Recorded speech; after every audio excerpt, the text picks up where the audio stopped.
All right, good morning and greetings from South Georgia, USA on this beautiful Sunday morning of March the 23rd, 2025.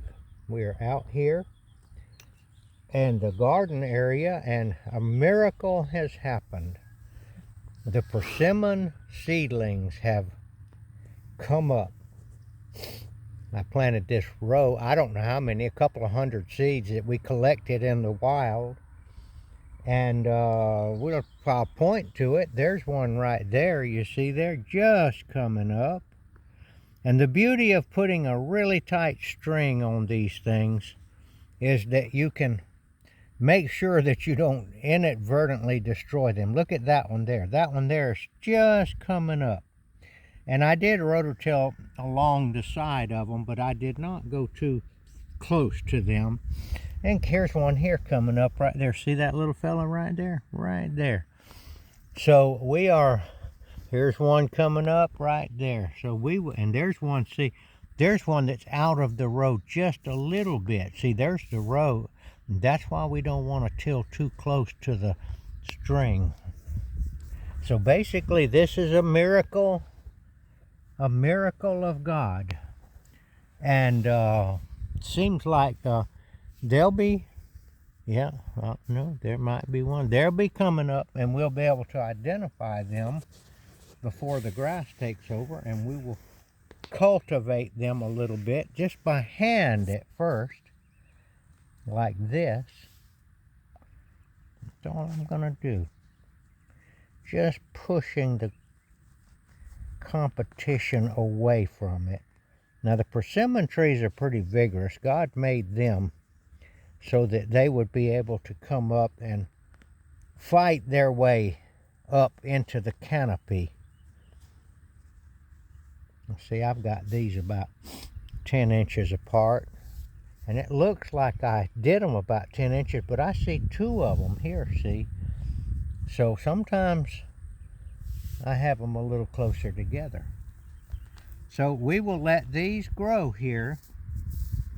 We will cultivate them very well, keep them clean, and let them grow up until they're about that big, and then we will come along here and either dig them up and move them to another place and graft to them, or we will decide that we want some persimmon trees here and we will graft to them here. Most likely I will move these. And persimmon seedlings, I will tell you this, persimmon seedlings transplant well. You can pull them out of the ground carefully and stick them. They're doggone if those things have really vigorous root systems. And so that's one of the things about persimmons. And we will graft the oriental persimmon scion wood onto these guys. So if you're out there in persimmon land anywhere, get your wild persimmons, eat the persimmons, pick them up off the ground, and keep them in your mouth, kind of chewing them, not hard, until you clean the seed completely off from the flesh. That actually makes them come up better, because that's called scarification in the nursery business, and that means to make little striations with your teeth, or the animals do it, or it passes through the animal's gut, and they come up better that way. Not to say that they won't come up if you don't do that, but when you scarify them a little bit, it makes them a little bit more likely to pop up a little sooner. And then you get to enjoy the wonderful persimmons. And I am sorry for the people out there that somebody, when they were children down here in the South, tricked them into eating an unripe persimmon. And now they are adults and they say, I hate persimmons. That's a terrible trick that people did. And but that's the way it is. And so that leaves more persimmons for us, doesn't it? All right, well, we're out here We're going to go to the greenhouse now, and don't know how much gardening we're going to do. We didn't get much done this winter because that hurricane came and kind of just smashed everything. But these persimmon tree seed were under the ground, and the hurricane did not affect them. And so it is that all of the woods that got torn down here, they will come back. Let's show you some of what happened out here. Look at those over there. Look at those trees that are down there.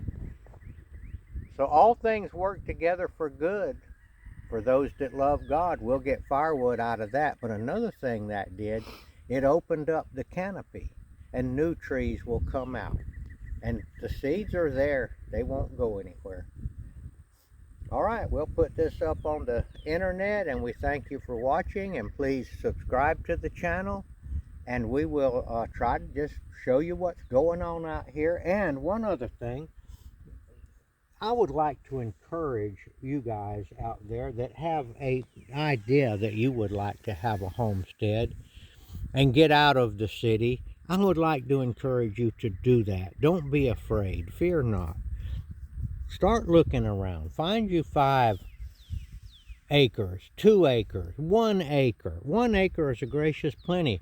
If you look at this little place right here. Look at the size of this field right here. This field right here is about 1 acre. Can you imagine what you could do with that if you had a nice house in there and had all of this land? And so I'd like to encourage you to do that. I call it getting out of Babylon. And I think the time is coming to where we need to be getting on out of those bad situations and those cities and all. All right, I thank you for watching, and we will hopefully, God willing, come to you with another video. Thank you.